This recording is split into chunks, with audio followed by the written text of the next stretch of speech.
Trump has now been president for 1 month. Can you believe it?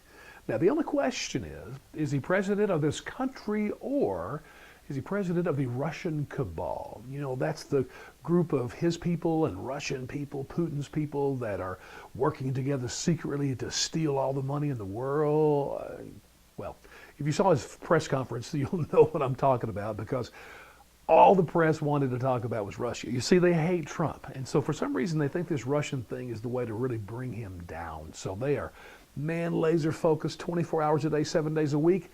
And so believe me, if they can find anything, including fake news, they will throw it at you. You will not be able to run from it. You will not be able to get away. They will pound you to death with it.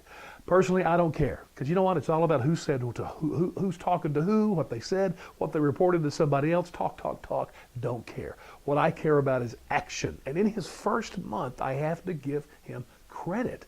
He did some awesome things that I have never seen a president do before. Forget about 1 month, in their whole 8 years of being president.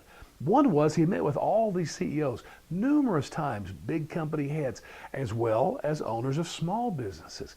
Every single time he had a meeting, those people would come out, and even if they had not voted for him, said it was an awesome meeting. And if he can do what they talked about as far as lowering taxes and just releasing the stranglehold the regulations have on them, hey, their businesses will be able to grow. They will be able to hire.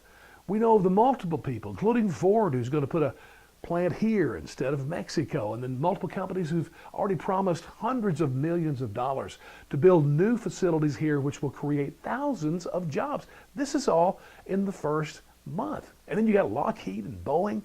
He renegotiated the deal for fighter jets and even brought down the cost of Air Force One by $1 billion. Now, maybe $1 billion's not much to you, but I've never seen government try to negotiate and try to get a better deal.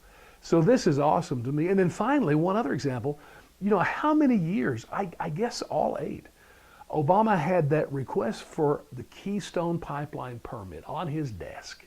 It was there forever. You know, occasionally it'd pop up and we'd all talk about it and hear about it. And it wasn't until he was done that he finally decided, I'm not going to do that.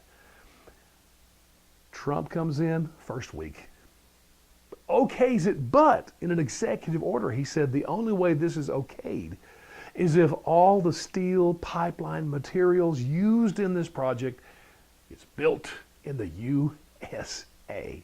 I mean, the whole talk of the pipeline for years has been about jobs, but all the jobs talked about were the people working, you know, the constructing of the line.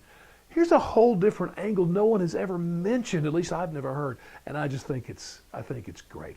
And my advice to Trump would be just that.